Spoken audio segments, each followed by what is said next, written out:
नमस्कार।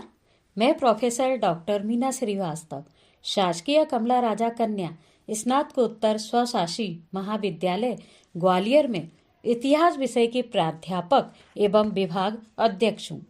मैं आज आप सभी के समक्ष उपस्थित हूँ विजय लक्ष्मी पंडित कौन थी, इस संबंध में चर्चा करने के लिए। विजय लक्ष्मी पंडित का जन्म उत्तर प्रदेश के इलाहाबाद नगर में 18 अगस्त 1900 ईस्वी में हुआ था। आपके पिता का नाम श्री मोतीलाल नेहरू था।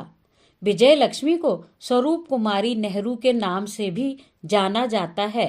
जवाहरलाल नेहरू उनके बड़े भाई और उम्र में उनसे 11 वर्ष बड़े थे।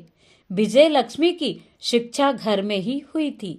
1920 ईस्वी में विजय लक्ष्मी की रणजीत पंडित से भेंट हुई। इनके साथ नवंबर 1921 ईस्वी में विजय लक्ष्मी का विवाह हो गया। 1930 ईस्वी में अपने पिता श्री मोतीलाल नेहरू की मृत्यु हो जाने के उपरांत विजय लक्ष्मी पंडित ने कांग्रेस के कार्यक्रमों में भाग लेना आरंभ किया, जिसके कारण 26 जनवरी 1932 ईस्वी को उन्हें गिरफ्तार कर 1 वर्ष का कठोर कारावास का दंड मिला। कुछ दिनों तक उन्हें इलाहाबाद जेल में रखा गया और फिर लखनऊ जेल में भेज दिया गया। जेल से छूटने के बाद विजय लक्ष्मी पंडित ने इलाहाबाद की म्युनिसिपल राजनीति में भाग लिया और वह इसकी सदस्य चुनी जाने के साथ ही समिति अध्यक्ष भी निर्वाचित हुई।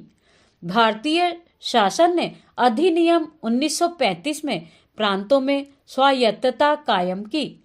आप उत्तर प्रदेश विधानसभा के लिए चुनाव में खड़ी हुई और जीत गई। उन्हें मंत्रिमंडल में शामिल किया गया और उन्हें स्थानीय स्वशासन, चिकित्सा और सार्वजनिक स्वास्थ्य विभाग मिला। 1940 ईस्वी में विजय लक्ष्मी पंडित गिरफ्तार हुई। उन्हें सेंट्रल जेल भेजा गया। जेल से छूटने पर विजय लक्ष्मी पंडित ने गांधी जी से मुलाकात की। 14 जनवरी 1944 को आपके पति की मृत्यु हो गई। इस समय विजय लक्ष्मी पंडित की आयु 44 वर्ष की थी। गांधी जी और लॉर्ड बेबेल की सलाह से श्रीमती पंडित को संयुक्त राष्ट्र संघ में भारतीय प्रतिनिधि मंडल का नेता बनाकर न्यूयॉर्क भेजा गया। श्रीमती पंडित ने संयुक्त राष्ट्र संघ में अपने इस दायित्व को कुशलता से निभाया। भारत के स्वतंत्र होने पर श्रीमती पंडित को रूस में भारत का पहला राजदूत बनाकर भेजा गया। इसके बाद अमेरिका और इंग्लैंड में भारत की राजदूत बनकर रहीं। 1953 ईस्वी में श्रीमती पंडित संयुक्त राष्ट्र संघ की महासभा की अध्यक्ष निर्वाचित हुई।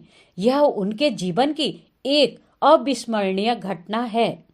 आप इस गरिमामय पद पर निर्वाचित होने वाली पहली महिला उपाध्यक्ष थीं। 27 मई 1964 को जवाहरलाल नेहरू की मृत्यु और 1965 ईस्वी के भारत पाक युद्ध के बाद ताशकंद में लाल बहादुर शास्त्री की अचानक मृत्यु हो जाने के बाद श्रीमती विजय लक्ष्मी पंडित ने लोकसभा की सदस्यता से इस्तीफा दे दिया। अब मैं बात करूंगी मूल्यांकन एवं निष्कर्ष की।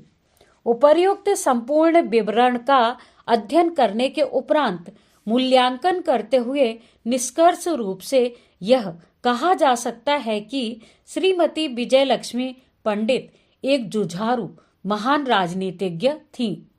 राजनीति से संन्यास लेने के उपरांत देहरादून में एकांत जीवन व्यतीत करते हुए 1 दिसंबर 1990 को देहरादून में ही आप ब्रह्मलीन हो गईं। भारतीय नारियों का विस्तृत इतिहास जानने के लिए आप मेरी पुस्तक भारतीय नारियों का इतिहास अवश्य ही पढ़िए। धन्यवाद।